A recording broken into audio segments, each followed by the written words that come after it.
brought to you by the Every Dollar app. Start budgeting for free today.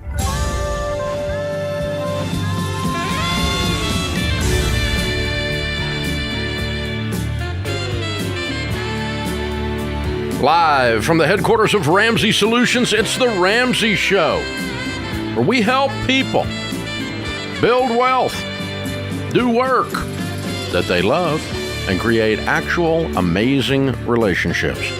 I'm Dave Ramsey, your host. Rachel Cruz, Ramsey personality, #1 best-selling author, host of the Rachel Cruz Show, and co-host of Smart Money Happy Hour on the Ramsey Networks. And my daughter, she's my co-host today. Open phones here at 888-825-5225.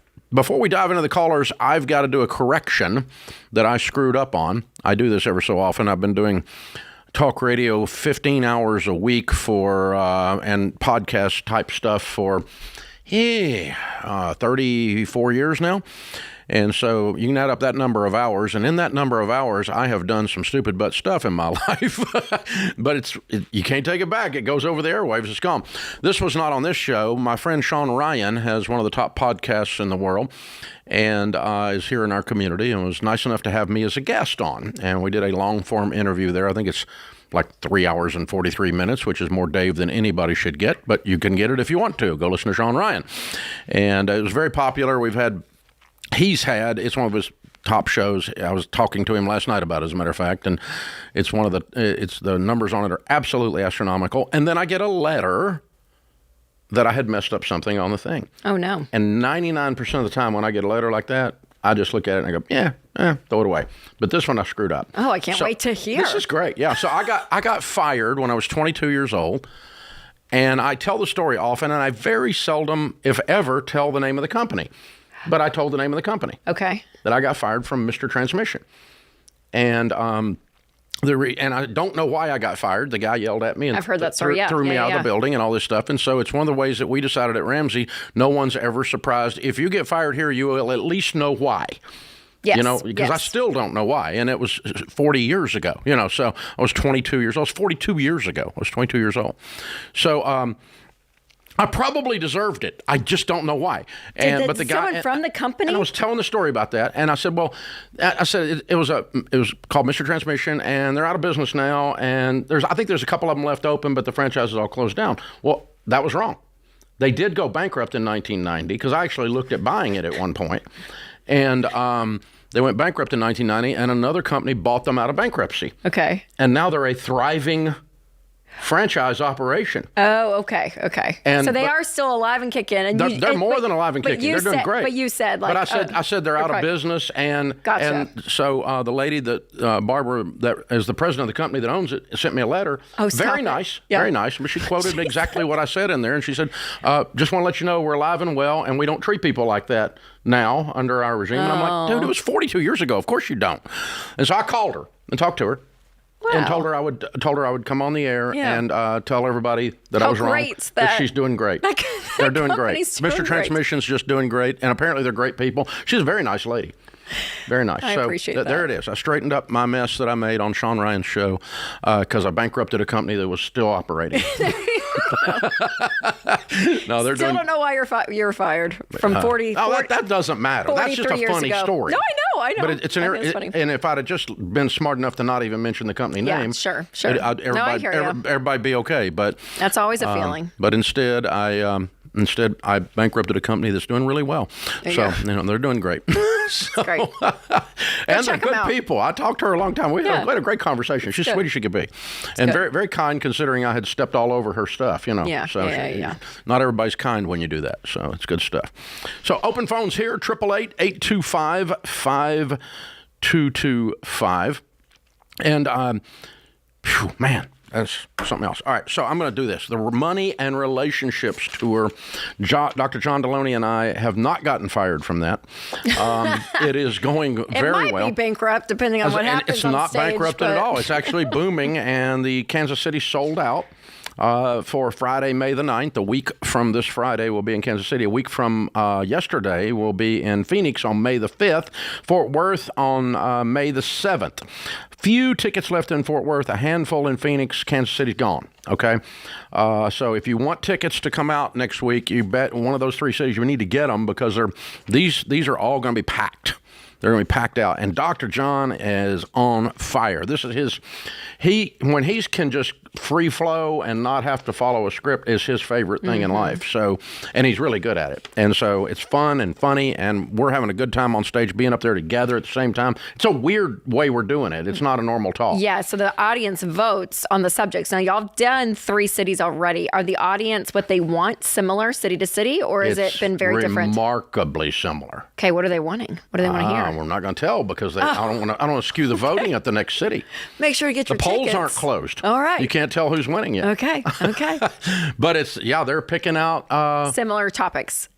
Yeah, and they're to be once you see them, you go, oh, I get that. Yeah. I get why they're Okay. And so you vote before we start, and while you're sitting in the audience with a QR code, and then we're backstage scrambling around looking at the votes, and then we make up the night.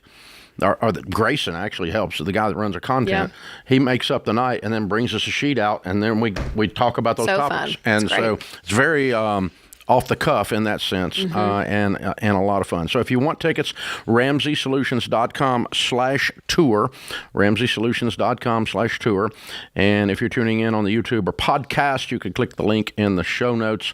You don't have to be trapped in the same patterns of money or relationships. I will guarantee you this: if your spouse is or your best friend is thinks that the stuff we teach is boring, they can come out and they'll find out it's a lot of fun because we laugh and laugh and laugh and laugh. And you guys do the same thing when you and John are up there doing the marriage and money retreat, right? Yes, yeah. And little different content, obviously, but you two on stage are a hoot. You're both dadgum comedians, so a lot of fun. Yeah. So you can get in and get that done. So, all right, what are we going to talk about for a minute? Love it. Well, I was going to say, because I was talking to John about these events, but he was talking about how thematically, how similar things are and what the problems people have continue to be pretty consistent regardless of where you are in the country, regardless of family of origin. But these ideas that people, they want the ability to have great relationships. They want the ability to take control of their money. They want to build wealth. And they want to be able to, I think build a life that they love. And so I think that's what's so great about all of this, though, is being able to hit. You see the commonality. Yeah, and the pain points that are really out there. And we see that theme on this show. Like, we'll get calls 4 in a row of people that their spouses can't work together with their spouse. Or we'll get 4 calls in a row where it's like crazy student loan debt, right? Like, we see themes even on this show. So I think it's just encouragement to people out there, like, whatever that pain point is, we see a consistency in it, and that's why we do what we do, whether it's on this show, whether it's going out to cities and doing events like this Money and Relationship Tour or other shows we have on the Ramsey Network. But that pain point that you have... The human condition is just the human condition. It is, yeah, and it doesn't make you, It is the condition we're in. Yeah, you're not weird in that way. Like, there is something so normal, what we're all craving, and I think you guys are seeing that with the content on this, where you have an audience that votes, which I think is awesome. I think it's beautiful, and that's why we're here. This is why we do what we do. It's to help you guys. It's a great way to build a set list, for sure. This is The Ramsey Show.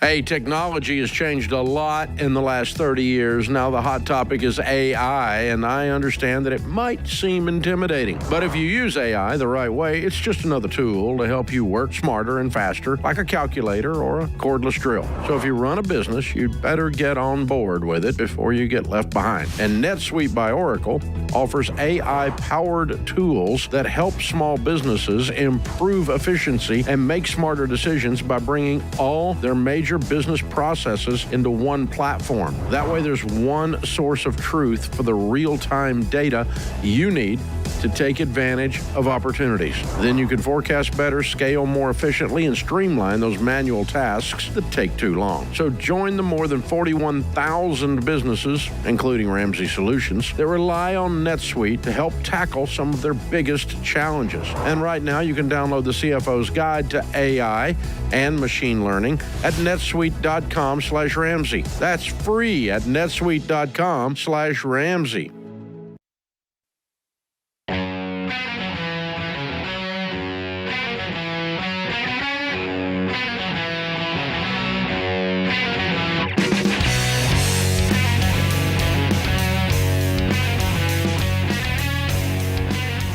Jenny is in Atlanta. Hi, Jenny. Welcome to the Ramsey Show. Hi, thank you for having me. My question is, my boyfriend doesn't want to work, and is that a deal breaker? I'm a 40-year-old surgeon in my first job. Last year, I made about $280,000. This year, I'm expected to make close to $500,000 in the second year of my work.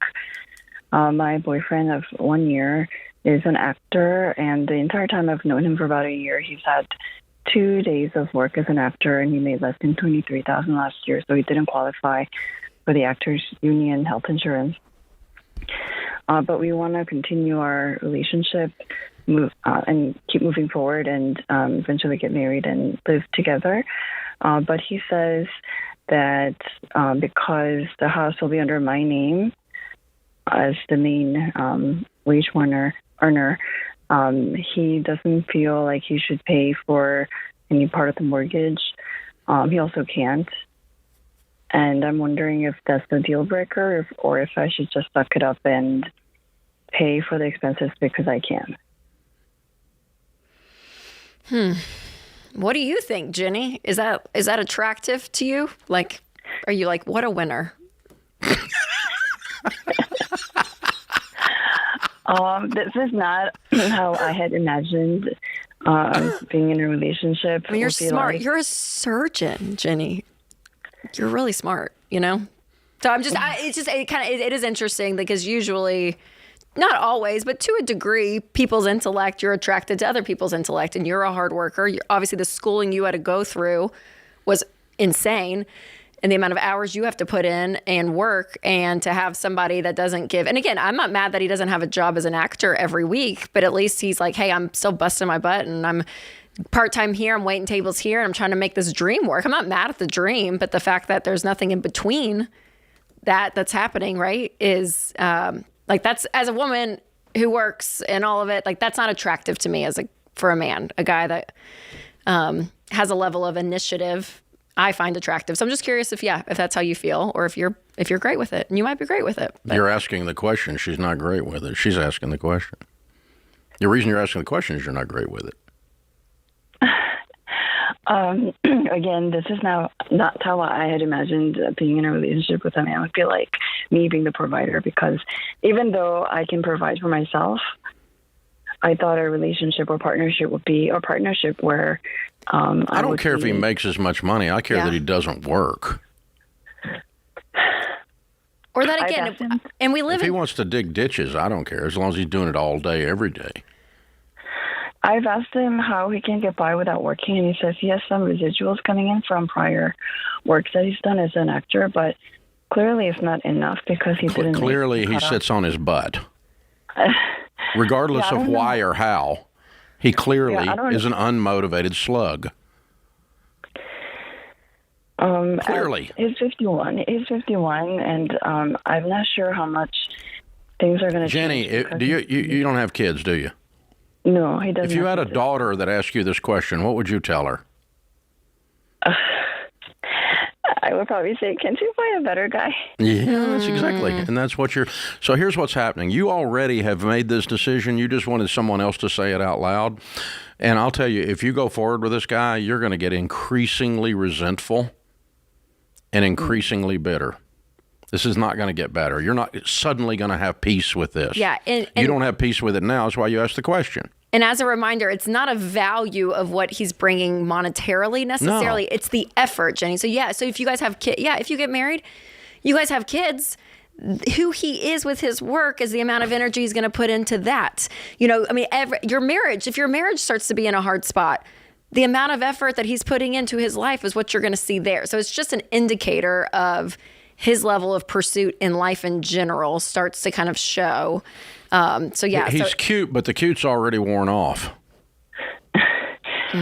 So basically, it doesn't matter how much money I make and whether we can support ourselves with my money. It's a matter of his. It's a matter of he has no work ethic. Yeah, which is a character issue. And let's say this: it's 2025. There's some stay-at-home dads, right? Sometimes the woman is the breadwinner, and roles have reversed. So even if that was the case, and he's like, "Hey, we're having to support kids, and you have a demanding job. I'm able to do this and this and this, and you know what I mean." But there's like effort involved. But there's none of that. This is just I'm going to sit on a log. I know, and it's hard because you like him, right? I mean, I'm sorry. Yeah. Yes, the answer to your question is yes. We think it's a deal breaker, and so do you. And you just wanted someone else to say it out loud. Did I miss that? You're right. Thank you for being a mirror that I needed to see. Sorry. Oh, bless your heart. That's hard. It's hard. But yeah, it's because your emotions cloud when you're falling in love, and so it's you tend to put blinders on. But this got pushed far enough. One too many times it came up. Well, and the fact he wants to take no responsibility for anything. Did you hear that? Yeah. Put the house in your name. And you pay the mortgage because you make the money. And I'm like, oh, golly, man. Like all of it. It's just, yeah. Yeah, because I have residuals. I have a residual PTSD just from thinking about it. All right. Tim is in Toronto. Hi, Tim. What's up? Hi there. I'm 21. I just finished college last week. Congratulations. What's your degree in? Thank you. I'm a social service community worker. Okay.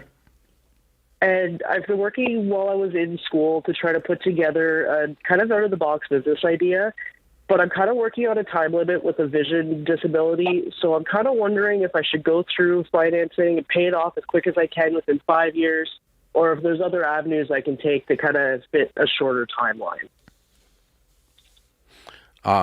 Tell me what your vision disability timeline issue is. So I have something called a retinal dystrophy, which continues to get worse over time. I have about 60% of my vision currently, but I have about less than 10 years before it's to the point where I won't be able to work anymore. Mm-hmm. Well, you won't be able to work with sight. Correct. Lots of people that don't have sight work. Correct. I would just need more help with the local organizations, which I do have connections to, but you'll have to build a life to prepare for that. The last thing you need is debt while you're on this journey. So no, we're not going to go that route, and we're not going to get desperate and get in such a hurry that you make the mistakes of desperation. Anytime I get desperate, I get stupid right around the same time.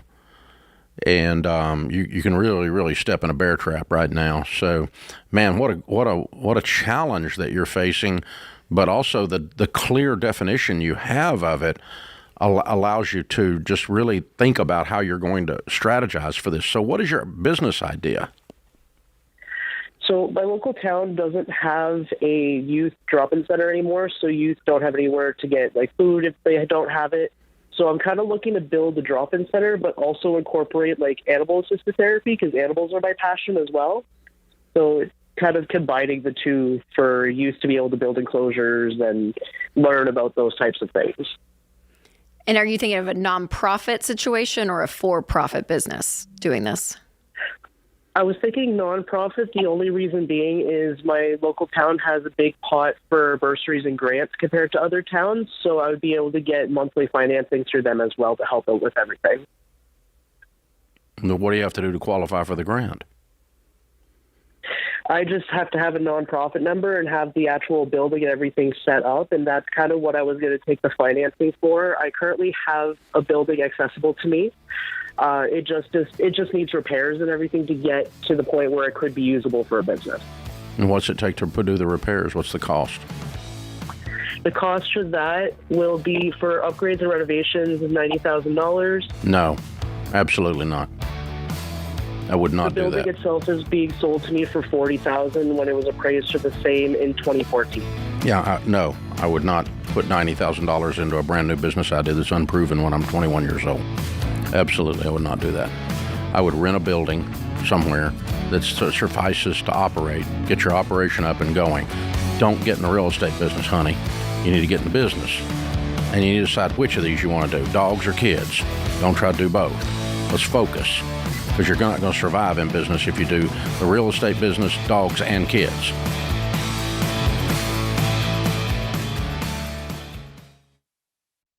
Rachel, do you ever get these sketchy text messages that are like, hey, you need to update your address and verify so we can get you the package you didn't order? Yes, I have, George. Sketchy, and never trust them. And that's why we recommend Delete Me. They help with that. Yeah, they do. Delete Me actually goes in and removes your information from data broker websites, and it is an incredible service that everyone needs. And there's a lot of shady companies out there that solely exist to sell your personal data to bad guys. And that means your info, like your email address, your home address, your kids' names, your name, everything is just out there for scammers and spammers to find. So much. But Delete Me will delete your data, hence the name. It's gone. They'll wipe it out for you so you can sleep easy. That's right. And then once they remove your information, then they're going to send you a detailed report telling you where they found your information, when they removed it, how many hours they've saved you. I mean, it is incredible. It's so detailed and it's beautiful. Get this. So far, they've reviewed 27,000 listings on my behalf, removed me from 240 data broker sites, and saved me 77 hours of time. It's incredible. Absolutely amazing. And Winston and I now get fewer texts, weird emails, spam calls, all of it. I love it. So you got to be sure to check them out. Ramsey fans get 20% off their annual plans. Just go to joindeleteme.com/Ramsey. That comes out to less than $9 a month. Super affordable. Again, that's joindeleteme.com/Ramsey. Make sure to check it out, you guys.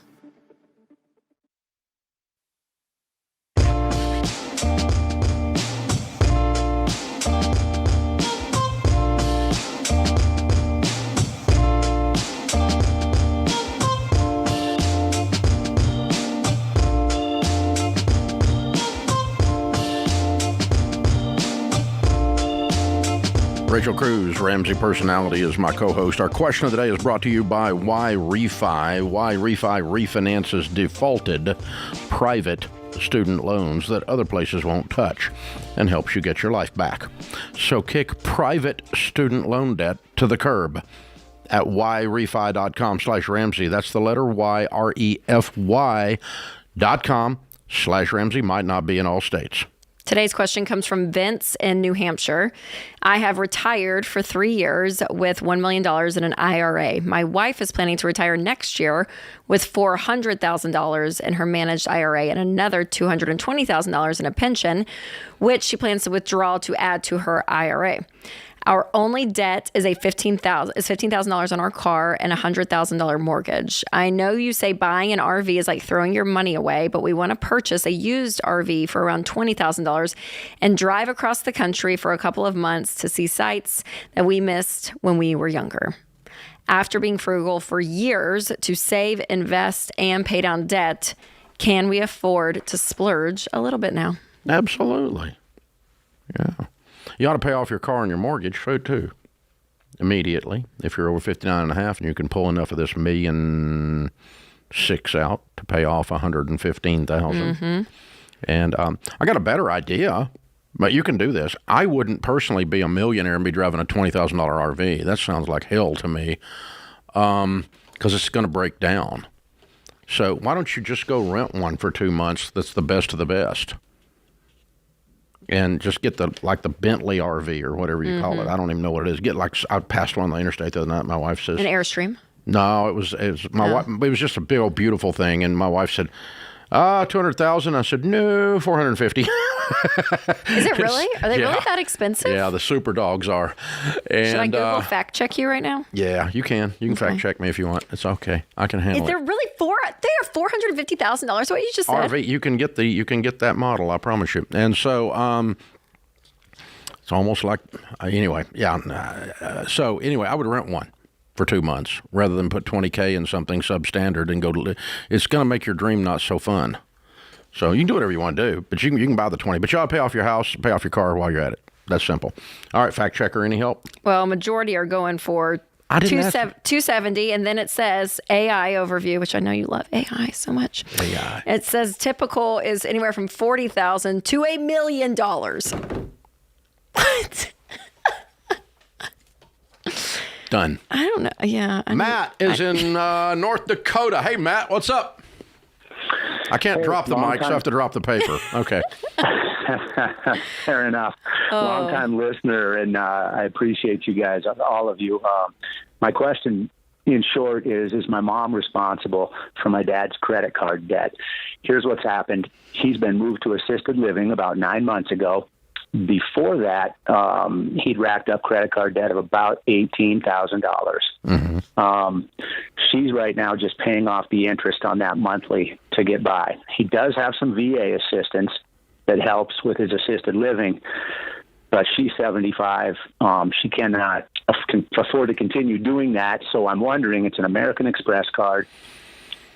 Yeah, how aggressive are they? Should she let that go into default? She's not on his. She didn't co-sign with him, but she did at one time. He got her a credit card, but she no longer has that as just kind of an accessory. It's all in his name. It's his debt. Does he have any assets? Do they own a home? Yes, they do. He's not living in it. She is. Doesn't matter. They could sue him and take a lien against his home, which happens to be where she lives. Yes. That's a problem. They have no money?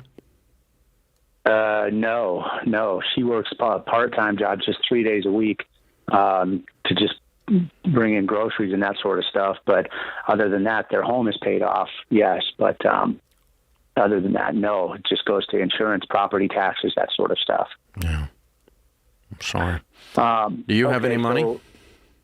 Yeah, but not that kind of money. Okay. Do you have other siblings, Matt? One sister, yes. What's the house worth? Their house? Oh, they had just moved into it before he started his fall, and it's worth probably $700,000. And it's paid for? Yes. Okay. All right. Well, in order to save the house, we're going to have to deal with Amex. Okay. So they're not going to sue. If they do sue, they're very aggressive in their collection tactics, but they're not real aggressive in actually forcing the sale of a house that they've taken a judgment lien against. That would be like less than 1/4% chance of that happening. Okay, they technically could. Where's the house? What state? What state? It's in Montana. Okay, all right. I don't know Montana law. But I suspect they could take a lien against the house and eventually execute on the lien and force the sale of the house in order to pay them. And they're going to just drive her bananas in the 6 years it would take for them to get to that point. Okay? So I don't suggest doing that. It's going to be a problem for you, for her. And sweet lady's just going to get harassed. Now, was he of diminished capacity when he used the card? Starting to get that way. He racked up a lot of it on dental bills here in the last year or so, just before he went to assisted living, without her knowing. Yeah, I know. Her knowing is not necessary, but if he wasn't, if he was like an early onset or something, and you can get a doctor's letter, that'll help you with the process here. Okay. So anyway, what I would do is this: I would just stop paying it, let it go bad. Okay. Okay. And teach her to don't have conversations with them. Don't even talk to them. Okay. If they call or they send something, just ignore it. Because they're going to drive. If she picks up the phone every time they call, they're going to drive her nuts. All right. Yeah. And then after about 6 to 9 months, you and your sister scrape together $5,000 and settle this. Okay. Y'all settle it and get it out of there. So your mama's house is not at risk while your dad's declining. You feel like Amex would settle on that? They'll settle pennies on the dollar once it's 9 months old. Once it's 9 months old. Because they don't think they're going to get their money then. Statistically, they're not going to get their money. Right. Will they be the ones to call us? Will they turn it over to creditors? Usually they'll keep it. They'll keep it at least a year. Usually. Okay. And I will tell you, they are absolute buttholes. They are horrible to deal with. If you work for Amex in the credit card collections department, you should be ashamed of yourself and go get a good job. They're a horrible company, okay? So just get ready to deal with Satan. Okay? I mean, seriously, this is what you're going in with. It's horrible.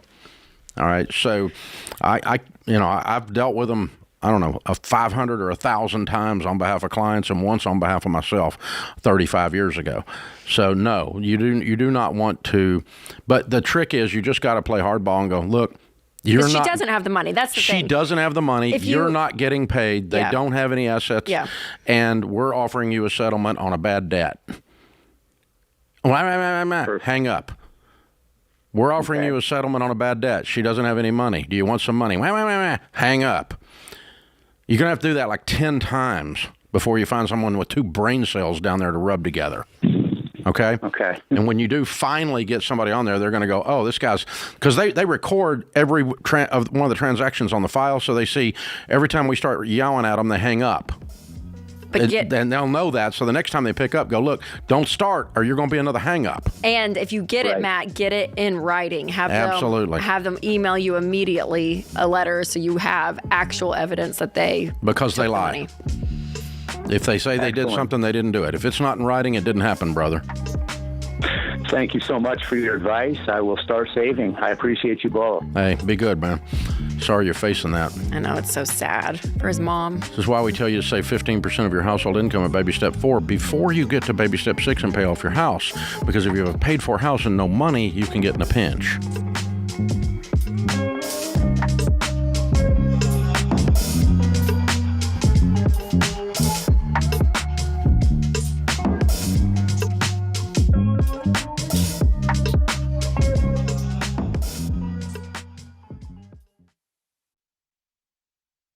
All right, Dave, you have some strong opinions. Possibly, yeah. I think so. Okay, because you really prefer credit unions over big banks. Well, credit unions, for one thing, are non-profit, which means that the members, the customers, own the credit union. So any profits that the credit union makes goes back into customer pricing.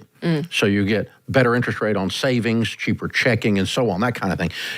But that's what's more important than that, though, is the fact that the customer is the owner changes the spirit on the credit union. So I find very few credit unions that aren't very customer-centric. Well, and I think we have found one that is incredible, and that's Fairwinds. They are an incredible credit union that is really out with the heart to help the customer. They're the right kind of people with the right kind of values. And they've done a really, really good job with customer service.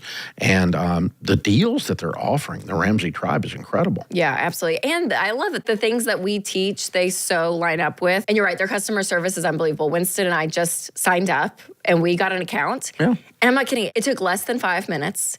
It was so user-friendly. Like, the step-by-step approach was unbelievable. And then the next day, my phone rings, and it says Fairwinds on my phone. So I answered it and talked to someone there, and they said, yeah, they give calls to every new customer. And so, again, they just really care about your experience, and I so appreciate that. Plus, anything that you can do at a traditional branch, you can do with them at fairwinds.org or on their app, and you'll have free access to over 33,000 ATMs. Hey, you guys know how much I hate banks in general, and so for me to do this is a big deal. Talk to our friends at Fairwinds and check out the combined checking and savings bundle that they created just for the Ramsey Tribe. You guys, it's incredible. Yeah, you guys, it's so easy to join Fairwinds no matter where you live. So go to fairwinds.org/Ramsey. Fairwinds is federally insured by NCUA.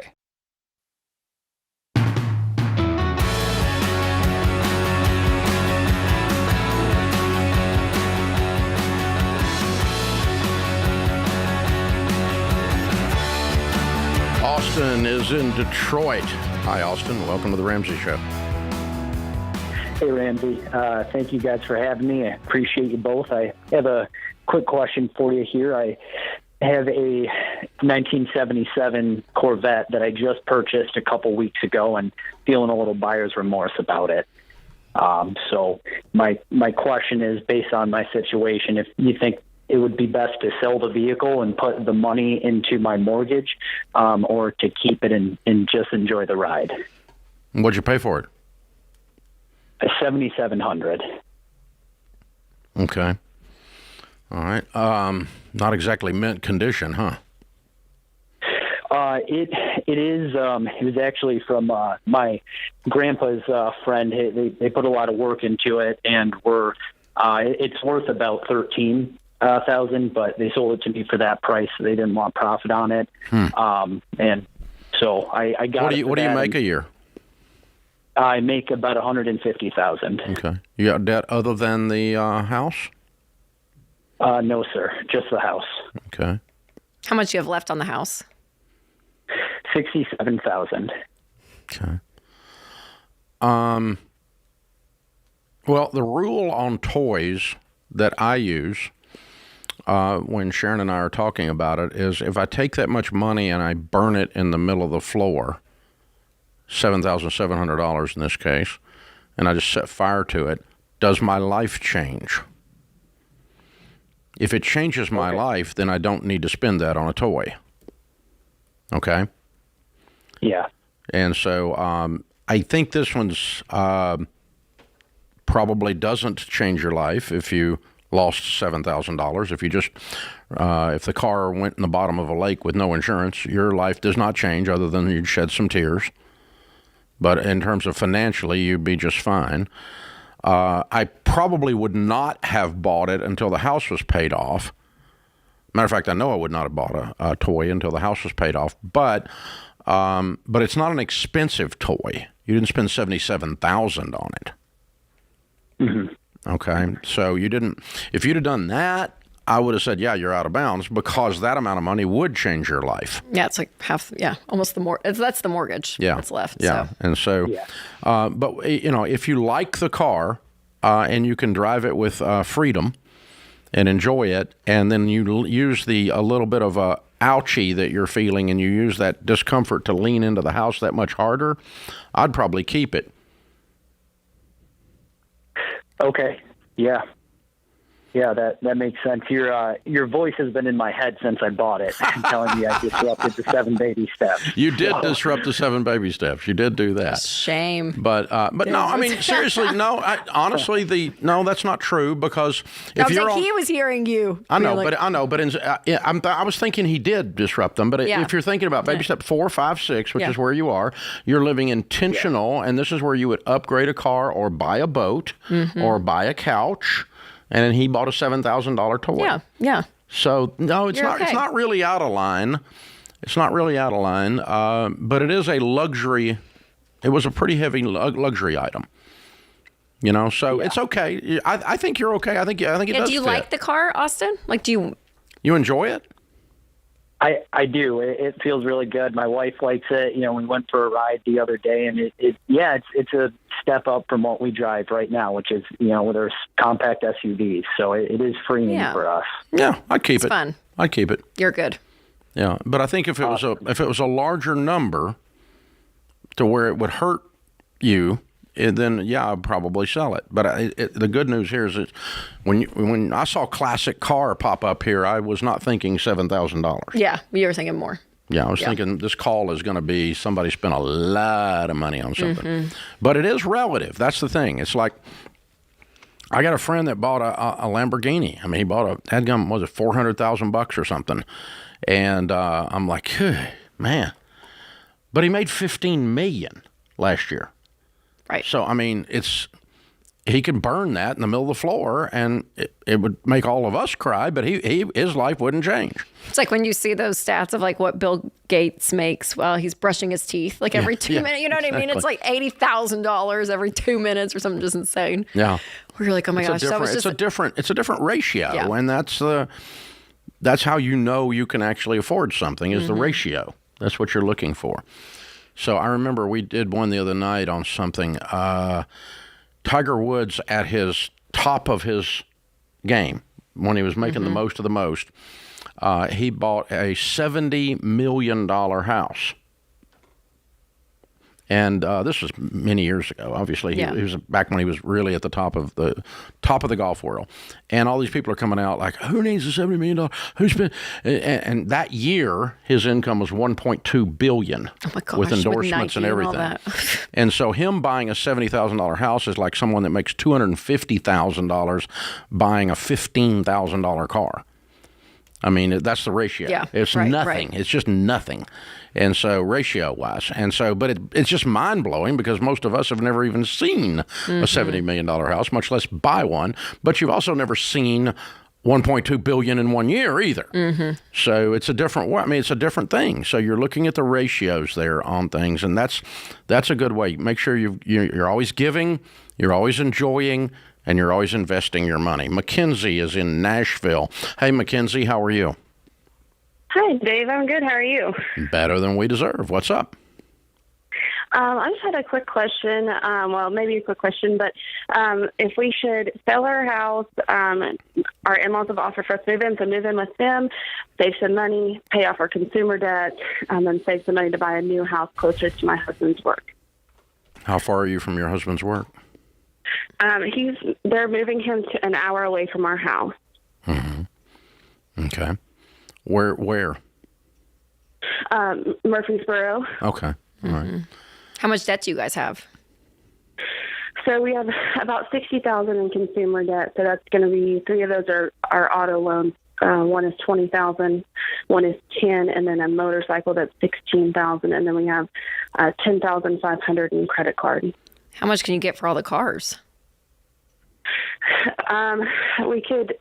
Unfortunately, the Jeep is the $20,000 one. I think we could probably get a little bit less than what it's worth. Okay. Maybe come out even. So 17. I think Even on the 10? Yeah. How about for the motorcycle? Motorcycle break even. the motorcycle potentially. I mean, it's a 12 Harley Davidson Road Glide, I think, or something like that. I think are a little underwater on that. The one that I know we could sell and break even for sure is my. So Mackenzie, your in-laws live in Murfreesboro? They live in Rockville, so pretty close. Okay. No. I would sell your house and rent something near where your husband's working, and I would sell your motorcycle, and I would sell your car. Okay.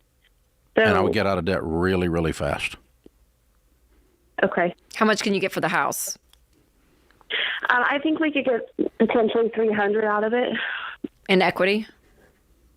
No. We owe $258, so I think we would come out what we calculated with our realtors, maybe $25,000 after closing costs and So you would costs. be debt free and renting if you sold the motorcycle, sold the car, and got $20,000. Yeah, I just the question about the motorcycle is that I think we're underwater on it. So how not do we much. manage? Not much. You can Okay. sell it. You just don't want to tell him he needs to sell his motorcycle, but he does. He's broke. Broke people don't buy $16,000 motorcycles. Right. I don't care how sweet it is. He's getting ready to move you in with his mother because he won't sell his motorcycle. Are you hearing this? Seriously. Buy motorcycle. Bye-bye. No, we're not moving in with your mama. No. Nope. Y'all go get a life, and you're going to sell the house because you need to move closer to his work anyway. Yeah, not for the debt. That's a We're good not point. selling the Yeah. house because of the debt. We're selling the house because you're going to need to move closer to work, right? Right. It just would be a plus to take care of it. Yeah. No, I would not move in with your in-laws. Yes, I would sell the motorcycle, sell the car, and sell the house. It's exactly what I'd do. You're not going to do it, though. Oh, you can do it, Mackenzie. I believe in you. She would do it, but I don't think she's going to talk to him about it. I don't think she I wants bet to bring she it can. up. I believe in you, Mackenzie. Go, girl. All right. This is the Ramsey Show.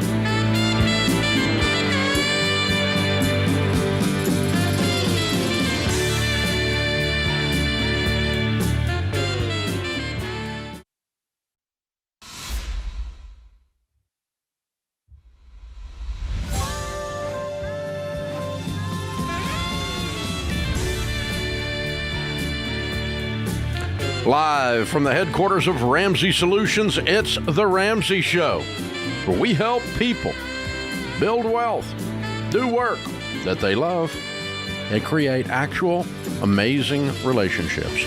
Rachel Cruz, #1 best-selling author, Ramsey personality. My daughter is my co-host today. Open phones at 888-825-5225. Angelica is with us in Mobile, Alabama. Hi, Angelica. How are you? Hi. Thank you so much for taking my call. Sure. What's up? So I have a question. My husband and I have been living separately for almost a year now. He is active duty. And He's what? He's active duty. Oh. Yeah, he's in the Navy. Uh-huh. So due to his orders, we decided to move me back home to be with my family. Well, he got injured shortly after moving us back here, and we've been living separately, and he got, I guess, moved from those orders. So what we've really been struggling with is how to manage our budget separately. Even though our money is together. Mm-hmm. I'm sorry, he got injured? Yes. So is he being discharged?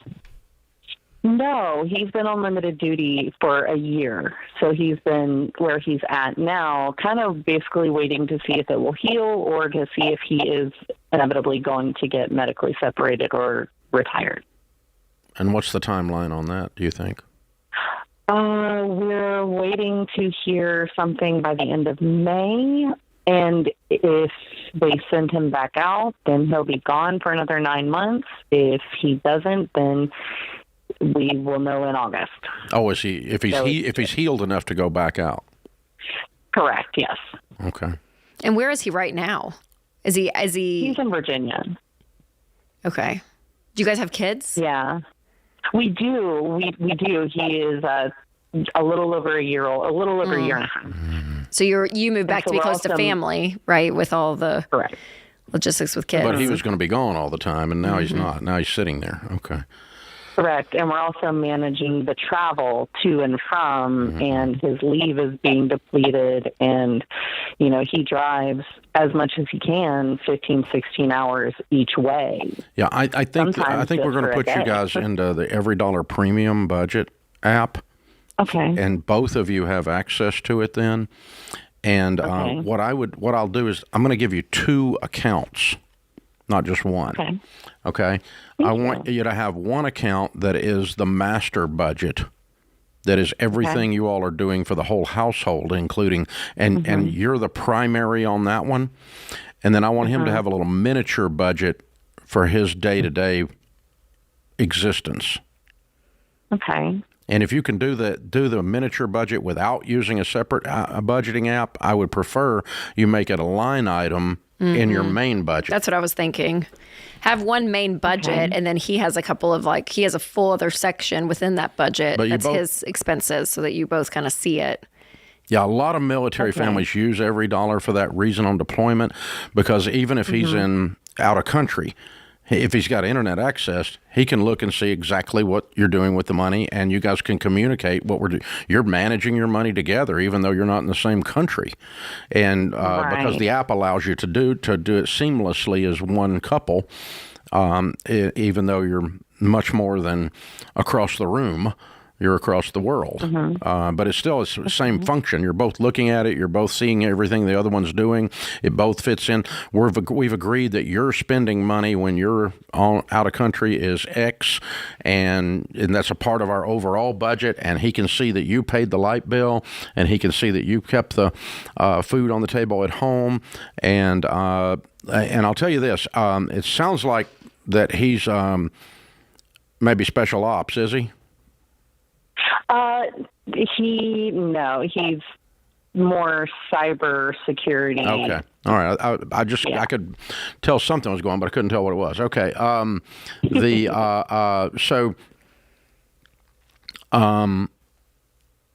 What we've found is, working with the military for 30 years now, that mission readiness is increased.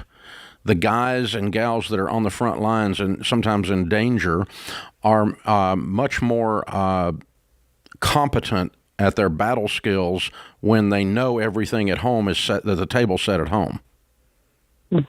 And so him having access to you running the budget, watching over your shoulder with every dollar, helps him when he steps out there in the edge of the stuff to protecting this country. Okay? Right. It helps his mind be clear, in other words, and to do the job he's being hired to do. And we appreciate his service, and we appreciate your sacrifice as well, honey. So we'll give you 2 of them, but I'm going to suggest you use one. Okay. And that you All put right. his That part as, you can have 2 or 3 line items. You can make up custom line items. And even in if it. there's something with his paycheck going into a different account, if there's something there, you can connect multiple accounts to it. So it's all going into one budget. Yeah, which you is can put it nice. all in there, and it all really should go into one budget and into one account. And then, because it's easier for y'all to manage, but once you're using this software, and if he's a tech guy, he's going to love this software because it's robust. I mean, this app is incredible. It's the world's best budgeting app by far. So you hang on, and I'll have Christian pick up, and we'll get you a couple of them. But I'm going to tell you, probably you're going to give away one to a friend. One of his other buddies that's deployed, and he got a wife back home. The perfect situation is that you guys have one account, all the incomes go in there, you budget out of that account, you're going to have different line items for his situation. But sometimes we do see with military stuff or other things, there's 2 different accounts. So if that's the case, you can hook both up. You can hook up multiple accounts to every dollar.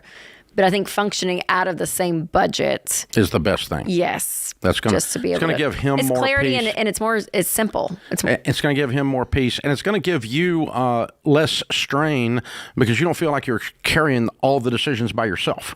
You're not got the whole thing on your shoulders. He's looking over, he's watching it with you, even though he's not sitting beside you to do that. So, again, thanks for it's a pretty remarkable thing when we talk to active duty military families. How many of them still continue to get out of debt? They're still working a plan, but they're in a completely different continent, some of them for a period of time. So it's pretty remarkable. They make really good headway. In some cases, if they're in a battle zone, of course, they're getting tax-free income. So that's a whole different thing, that's too. So true. That it's beautiful to be able to use all that and make progress. Yes. That's the thing. So it's good stuff. All right, that's the Every Dollar account, Christian. We'll give them 2 of them and give her 2 different sign-up sheets there, and we'll get them going on that. That thing is, we've been iterating that and working on it for several years, guys. And if you have not looked at the Every Dollar account lately, it's going to tell you exactly what you need to do next to walk your way through the baby steps. And it's going to, based on what you enter into the budget, it's going to read your mail and tell you. It's a little spooky And in the a way. onboarding process, too, has gotten more robust. So knowing your information and where you're at, even in the baby steps, all of it, it's building out more and more, which we love. Yeah, it's going to show you exactly what to do next to walk you out of debt and into wealth. It's a pretty cool deal, y'all. You don't want to miss this. This is The Ramsey Show.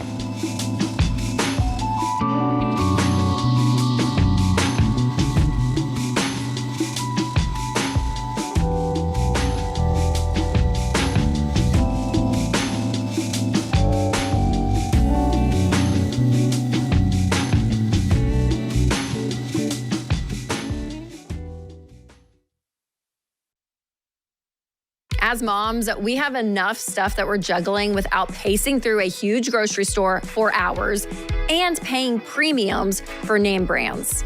That's why you need to try Aldi. Aldi makes shopping for groceries more affordable, saving your family nearly $4,000 a year and way easier. They take the guesswork out of shopping with better choices like their exclusive Aldi brands, so you can save money and time and focus on what really matters. So stop paying more and start shopping smarter at Aldi, where you'll save with the lowest prices of any national grocery store. Find a store near you today at aldi.us. That's ALDI.us.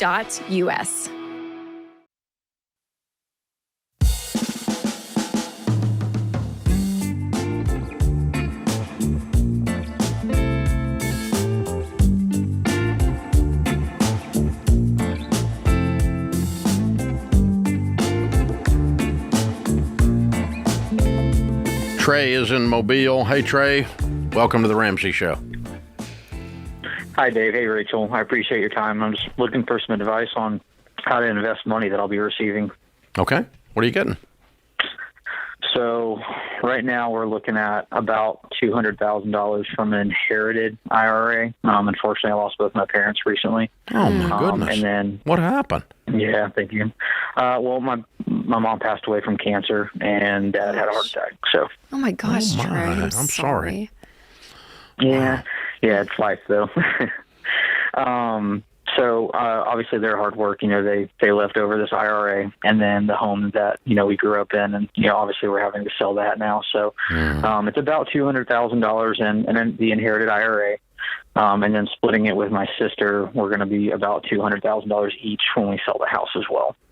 So my big thing is obviously the inherited IRA is going to have to get pulled out over time. Mm-hmm. So just my idea is, pull it out and actually put all of that money every year and just max out a Roth is my first idea. Mm-hmm. Is that like the best idea to pull that out, pay taxes, and then put it straight into a Roth? No, I would put it on wherever you are in the baby steps. Okay. So, we have no consumer debt. We have $26,000 on a vehicle, and we rent. So I know you owe $26,000 on a vehicle. Yes, and that'll be the first thing. That is consumer debt. Okay. Okay. I mean, no credit cards, nothing like that. Right. So you owe $26,000 on a car. What do you owe on your home? We're renting. Okay, and you're getting $400,000 total, right? It'll roughly. I think it'll be a little north, but taxes, fees, fun stuff. And then taxes on 200, minus taxes on the 200 inherited IRA. Correct. Okay. All right. Well, you have any money saved? Yes, we have $15,000 set aside. That's like our 3 to 6 month kind of backup plan, our emergency fund. Okay. All right. Well, our baby steps say baby step 2 is you pay off everything but the house. Then you build an emergency fund of 3 to 6 months of expenses. So what I'm going to do is just kind of freeze right now, and as soon as you get your hands on some money, first thing you do is pay off the car. Second thing you do is you raise that 15 up to 25 because 15 is probably low. What's your household income? 80,000. My wife's a stay-at-home mom of 2. Yeah, you need 25 in there. Okay, let's get it on up a little bit. This 3 to 6 months, you're down on the 3 side. And then I'm going to liquidate everything and buy a house for cash. Okay. You got to be able to buy about a $300,000 house, right? In the area we're in, it's mostly, well, I mean, that's definitely on the lower end of what's in the area. But yes, I mean, that should be really, really close to it. No, it's about the medium, about the middle of your area. Gotcha. Yeah, just from what I've seen, but I mean, that's also looking at... Well, the median household, the median house price in America, including Los Angeles, including New York City, is $400,000 and some change. That's the median nationally. In Mobile, Alabama, I promise you it's less than that. So median is going to be around $300K in your area. So you'll buy a house about the middle of the market. So take your time and shop. There's no rush. Go slowly. You probably got a little time left on your lease anyway. But I'm going to set that money in a high yield savings account and go shopping. And time the purchase with the end of your lease and get you a bargain and pay cash. Now, if you're making $80,000 and you have zero debt, house and anything, and you take your old house payment and you max out all of your retirement, you're going to be a millionaire in about 10 years. Actually, you're going to be a millionaire, not counting the house. You'll have about another $1 million in about 10 years. How old are you guys, Trey? I'm 34. Yeah, so by the time you're 40, you're going to be a millionaire plus because you have a $300,000 paid for house. It will go up to about $600 during that time, and you will bank in your retirement accounts probably about another $600 or $700, and so that's where you're going to end up. You're going to be approaching $2 million in your 40s. Okay, if you do all this and you stay out of debt and you stay on a budget, of course. Okay. And you don't mess this up. Absolutely. Yeah, and if you just follow the baby steps, that's where it'll take you. The plan. Yeah. Yeah, they set us up. I'm not going to mess up. Yeah. It's great, Trey. Well, that's exciting. I'm so sorry that it came from such a devastating situation, but it's always, when we talk about inheritances, always living out that legacy of those that left that. And I think that's a great thing for you guys. One of the things I think about when I'm telling someone what to do with money that mom and dad left is when you do these steps that I just outlined for you, is your mom and dad in heaven smiling? Are they happy with this? I think they are, because the kind of people that built this kind of money is the kind of people that would be happy with you being smart. Absolutely. Yeah, so you are honoring their legacy in a very real sense. Hang on, I'm going to send you a copy of the book, the Baby Steps Millionaire book, because you're getting ready to be one. You did get a boost from an inheritance, which statistically makes you unusual, but that's good. Still, there's no shame in that. We're going to go there. We're going to go there as fast as we possibly can. Nicole is in New York City. Hi, Nicole. How are you? Hi, Dave. I'm good. How you doing? Better than I deserve. How can we help? Good. I'm proud of myself today. I paid off one of the cards, $8,000. Yay! Nice. Thanks. So I just wanted to know, what do? Do I call and cancel or just, let it be?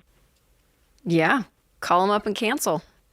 Yeah, we always tell people when they're getting out of credit card debt, cut up the credit cards, pay it off, and then once there's no balance, then you can officially close the account. So go in and, yep.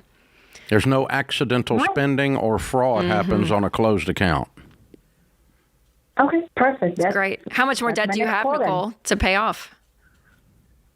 About another consumer, maybe 20 with the car and everything. Okay, yeah. And then I have the house. Okay. So baby step one, little by little. No, yeah, you're on to baby step 2. Yeah, good for you. Good well job, done. Nicole. Alrighty. Congrats. That feels good. You kind of feel like you can do it now, right?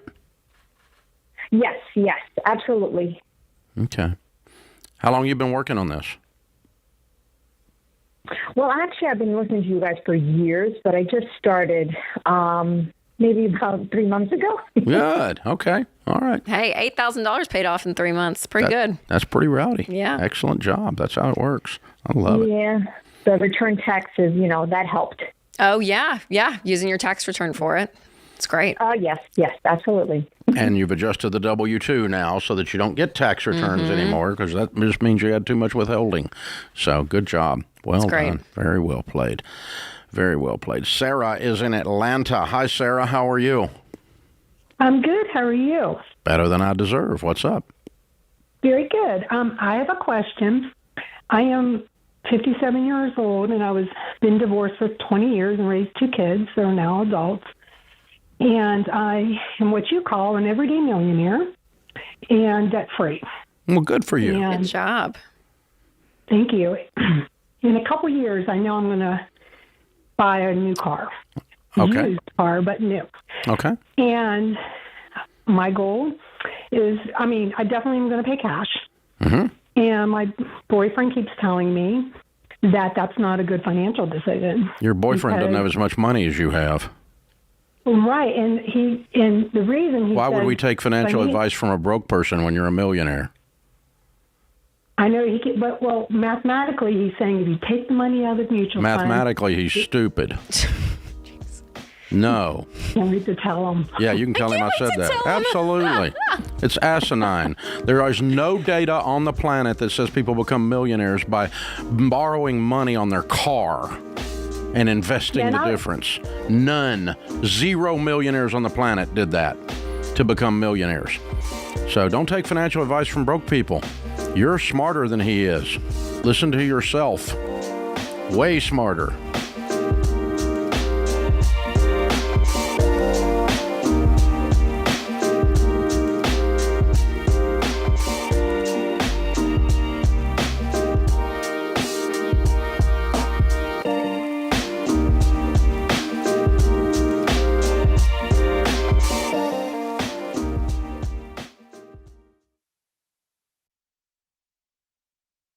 I've been doing this show for over 30 years, and some of the saddest calls I've taken are from situations that are completely preventable. Yeah, and what's so hard is I feel like one of those, especially the ones that I'm like, oh, it's terrible, are people that call in and their spouse has passed away suddenly and they don't have life insurance. We actually took a question of a lady, and she had 3 kids, pregnant, and husband didn't have life insurance. And And I'm like, I can't even imagine. Or even if it was opposite, right? If a mom passed away, there's a dad with kids and trying to figure out, how am I going to afford childcare? How do I outsource some stuff that maybe she was doing? Like, and it just takes the grief and the sadness of something like a sudden death to a whole new level. Like when you have to think through, how am I going to pay my bills? How am I going to eat next week? Yeah, the middle of all that grief. Like it's terrible. And so life insurance is the one thing, especially as a mom with 3 little kids, that I'm like so big on for people to get because it's inexpensive. Xander is the place that Winston and I actually get all of our life insurance. And we keep re-upping it because I'm like, I just want it there. Like there's something about that safety of knowing that you have money if something suddenly happens. And it doesn't cost much because Xander shops among a gazillion different companies. It doesn't cost much. You just have to admit that someday you're not going to be here. You got to say it out loud, and you got to say, I'm going to say I love you to my family by taking care of them and taking the time to put this stuff in place. It costs us stinking pizza. There really is. So that is one thing to do, to say I love you to your family. So we've used Xander for all of our family's needs for insurance for many years, including, of course, term life insurance. To get a free quote, go to 800-356-4282. That's 800-356-4282, or go to Xander.com.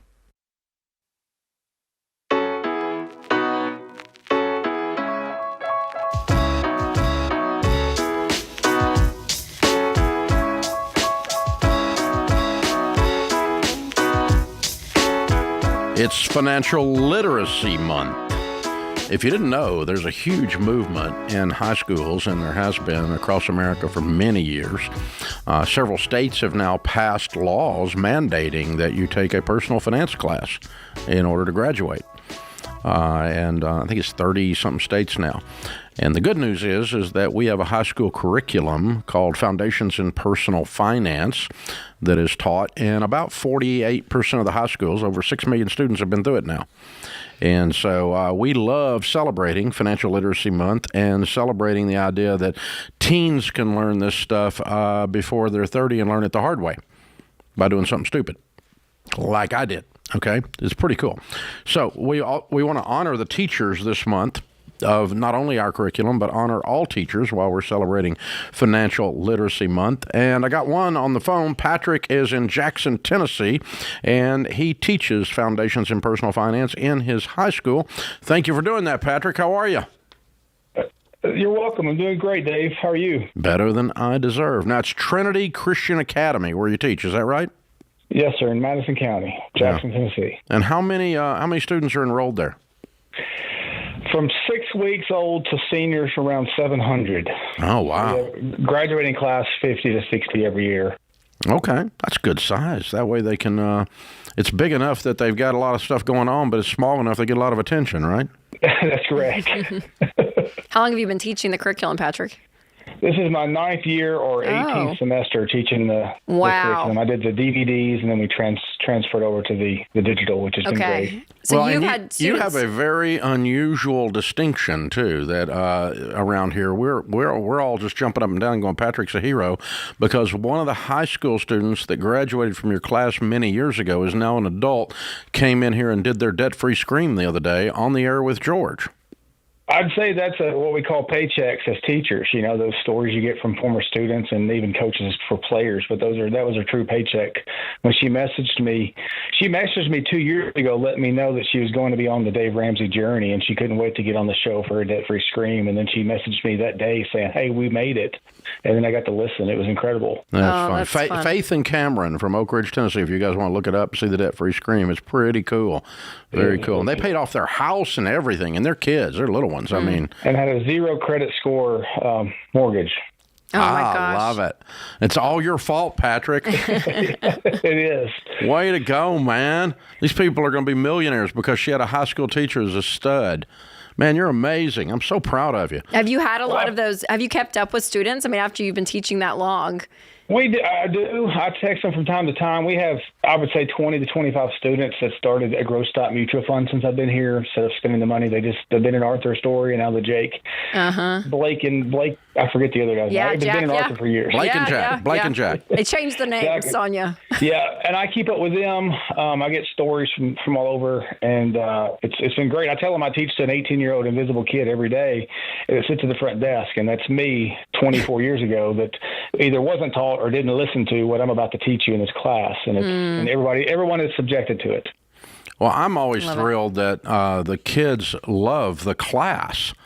And I shouldn't act so surprised, but because I was in high school, all I could think of was, when I'm learning something right now, how's this ever going to affect me as an adult? Because I've never really used the Pythagorean theorem, but I have used this. I've used this stuff for sure. So how am I going to use this? I think that one of the main things we hear back from the students, and I'm sure you do too, is just the fact that they're teaching them something they're going to actually use, and they message you back a few years later and go, I got a 0 credit score mortgage and I just paid off the house. That's pretty cool. So is that what they tell you, that they love learning something that they're actually going to use? It's just all applicable day one of being a young adult, and taxes, insurance, budgets, investing, just stuff to do at 18 that's going to save you your next 30 years. Yeah. And but it's all applicable to life ASAP. Well, thank you. You're a hero, man. I appreciate you doing this, and it's ever since I wrote the first little book, Financial Peace, and I was carrying it around the trunk of my car, people have been saying, why don't they teach this in high schools? And the good news is we do, and the way we do is because of men like you, Patrick, and women like you. So thank you. The teachers out there in the marketplace are amazing and very, very cool. Thanks for doing this, brother. Absolutely. Thank you very much. Yeah, thanks, Patrick. Very, very cool. Hey, for any of you that are teachers that are listening, or if you know a teacher, be sure and tell them, be sure to enter the Ramsey Teacher Appreciation Giveaway. We're going to give one teacher a $5,000 vacation, and the 2 second-place teachers are going to get a $3,000 vacation. No purchase necessary. You don't have to be teaching our curriculum. You just have to be a teacher in a school. Now, I once taught my dog to sit does not qualify you. You're not a teacher, okay? So if you're teaching in a school with students, you are a teacher, or if you know someone, no purchase necessary, no salesman will call. Go to RamseySolutions.com/teacher to enter a $5,000 vacation, and 2 more teachers are going to win a $3,000 vacation if your name is drawn. Spencer's in Denver. Hey, Spencer, what's up? Hey, Dave and Rachel. Thanks for taking my call. Sure. I have just a real basic question for you that I need some help with. I'm wanting to find out if I'm investing too much to enjoy being debt-free. My wife and I, we're completely debt-free. We're maxing out both of our 401ks. We're both over 50, so we get the extra amount. And we're also maxing out our IRAs. And what's your household income? Amount of money. So I take home, our household income is about $100,000 each. And then after investments and taxes, mine's about take home about $1,500 every 2 weeks. And my wife's is about the same, about $1,700. What is it she's wanting to do that she says you're too aggressive and you don't have the money to do because you're putting all of it in savings? Well, it's not me. It's not her. It's me. I'm wanting to eventually save up for a sports car, and I'm having a hard time getting enough money to do that with all of our money going into investments. Yeah. Plus, just having normal money just to do extra things without having to take it out of the money that we're getting from our. Yeah, well, you guys are almost, if my math's right, you're almost investing close to 30%. Is that right? If you're maxing out. His house is paid off. Both 401ks. Oh, your house is paid off. Yeah, mine's probably a little over 30%. My wife's is about 40%. Mm-hmm. But the percentage of your household income is going to be in the 30% range of your total to total, right? So right. That's what she's saying. And so, yeah. And how old are you guys? I'm 50. My wife's a few years older than me. How much are in the accounts right now? So in my 401k, I've got $750. My wife's 401k, she's got $400. Plus, she'll get a teacher pension with the school district's taking out money out of her paycheck for that. And then our combined IRAs is about $550, including about $80,000 for an emergency fund. Okay, you got a $3 million net worth, and you can't save up the money to do it, buy a sports car. Yeah, I'd crank it down a little. Okay. All right.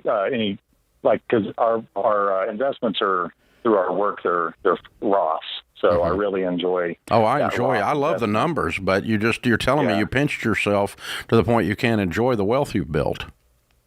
Yeah, which that's completely true. And I don't. If that's what I heard you say. Now, if you can figure another way around it, if the money's going somewhere else, that's fine. But with that kind of net worth, you've done a great job. Congratulations. Amazing. And if you want to crank the savings down and the lifestyle up a little, there's no sin in that.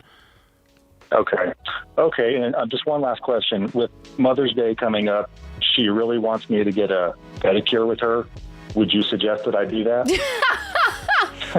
Yes. Dave, that question's for you. Yes. Hey, I think you would enjoy it. It's actually very relaxing. Do that with her. Dave wouldn't. You know what? 36 years or 33 years on the air, and I've never been asked that question. I thought I'd been asked everything at least once. That one's a new one. Good. This is the Ramsey Show.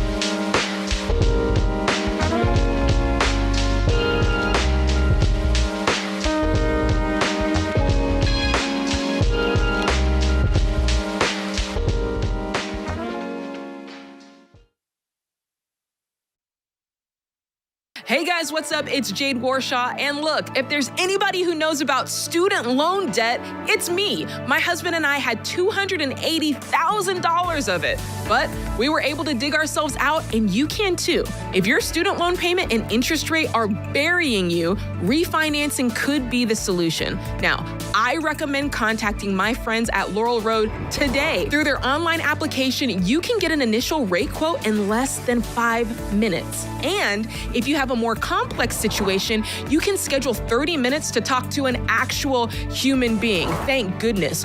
Laurel Road makes it simple. There are no fees involved, and you could save thousands over the life of your loan. Remember, you should only refinance if it makes sense in your situation. So, if you're looking for a low rate or a shorter term so that you can pay off these student loans fast, talk to my friends at Laurel Road about their competitive interest rates and how you could actually get a lower rate by signing up for autopay. Listen, nobody's coming to save you from your student loan debt. If you want it gone, you can't mess around. Go to laurelroad.com/Ramsey to find out more about student loan refinancing. Again, that's laurelroad.com/Ramsey.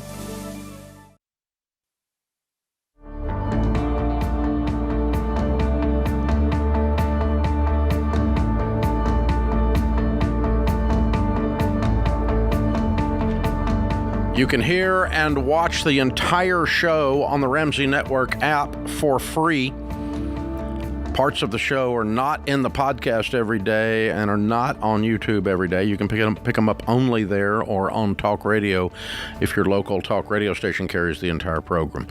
So be sure and check that out. Today's Ramsey Network app question is from Gary.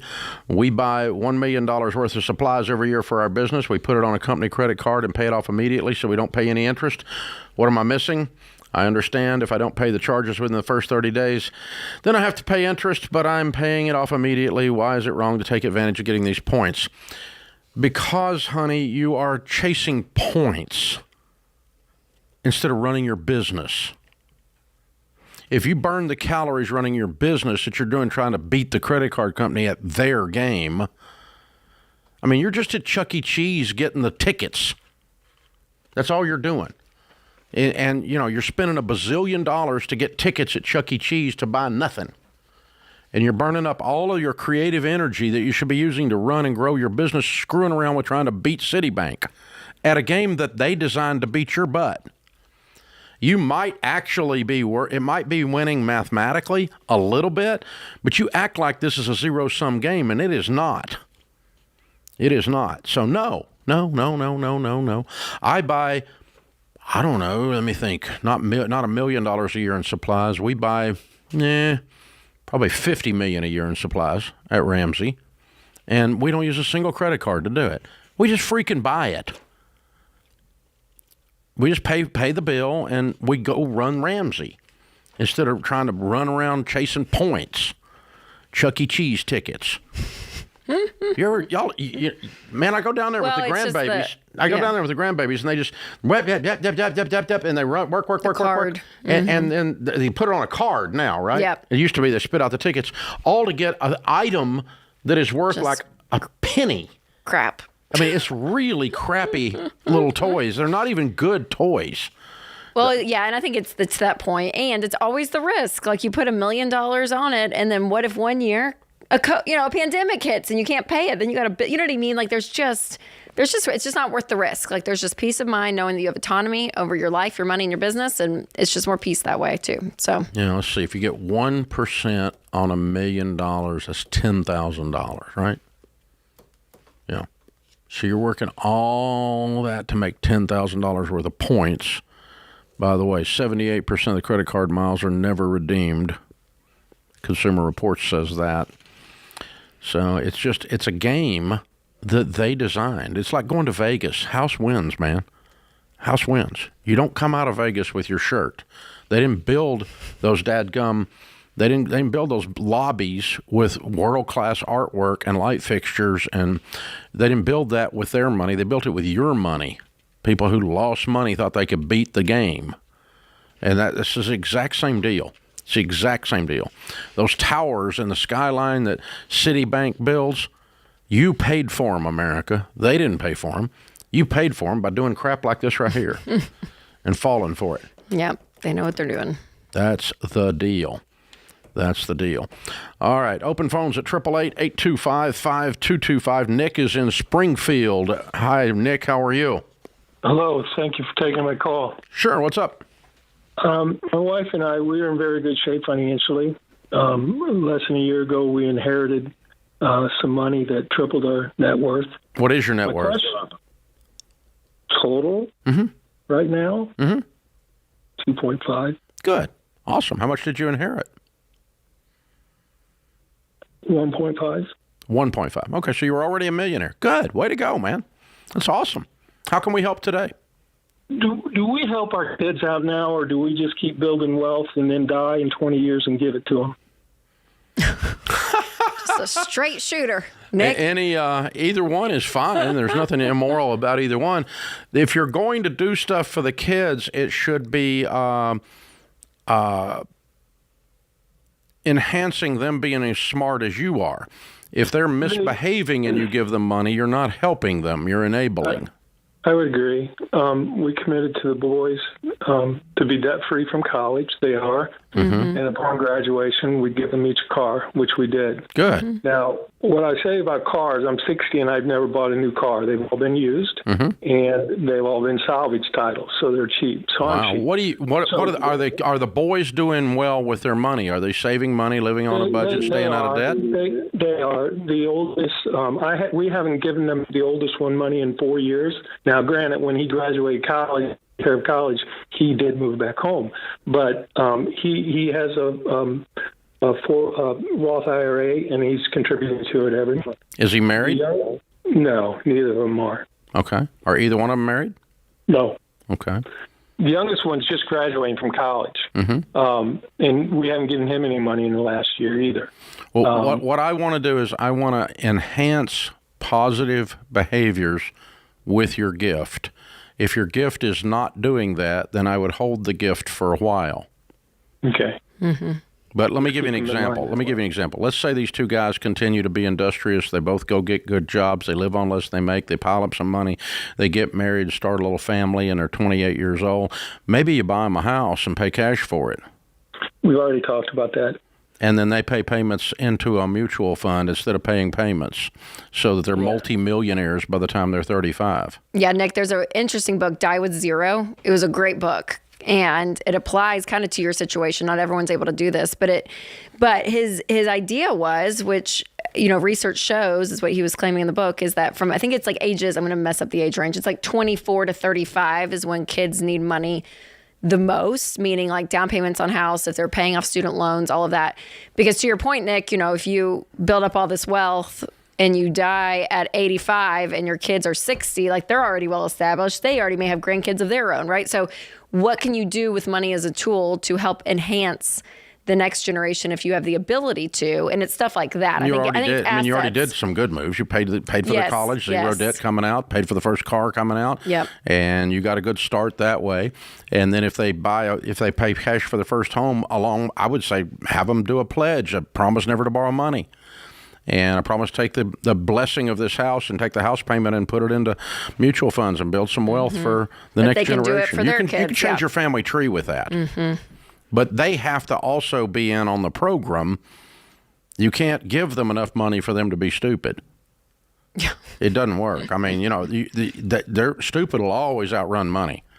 Would you rather, at your age, see your kids, which is me, Yeah, we have a conflict of interest in this question. I know. But I'm just saying, like, because I have little ones. So now, I mean, we're teaching boundaries and no all the time with stuff. But, like, you know what I mean? Like, would you rather see people have their kids be part of their financial legacy while everyone's still alive? Yes. Versus, like, having a bunch of money when you die. And, do you know what I mean? Because you're accelerating the net worth of the total family by doing that. Yeah.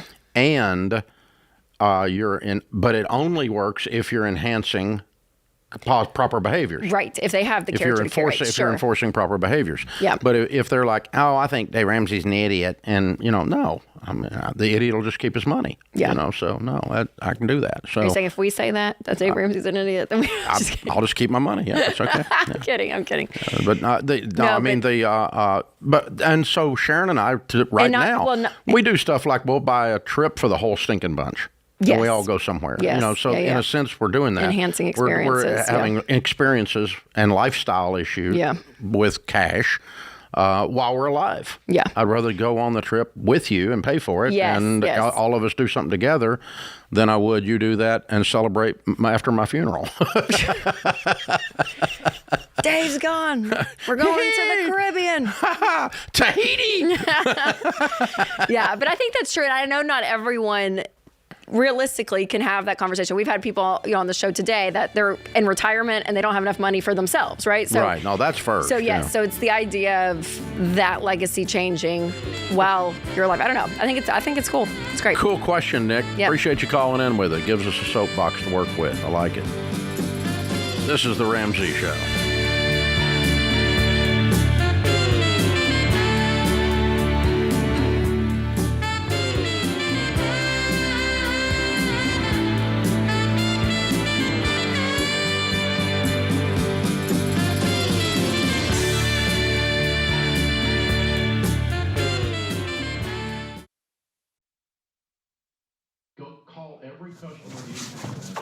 Hey, what are you still doing here? You know the rest of the show's happening on the Ramsey Network app, right? So you got to jump over there to continue watching. You can download it for free. Just go to your app store, type in Ramsey Network. It's completely free, and I'll drop a link in the show notes to make it easy for you. So if you're watching on the app, you're in luck. But if you're watching anywhere else, this show is over for you. So jump onto the app and let the fun continue. All right. Go on now. Don't make it weird. Okay, I got nowhere to go, so you need to go. Okay, bye-bye now. All right, it's getting weird over there, guys. What do we do?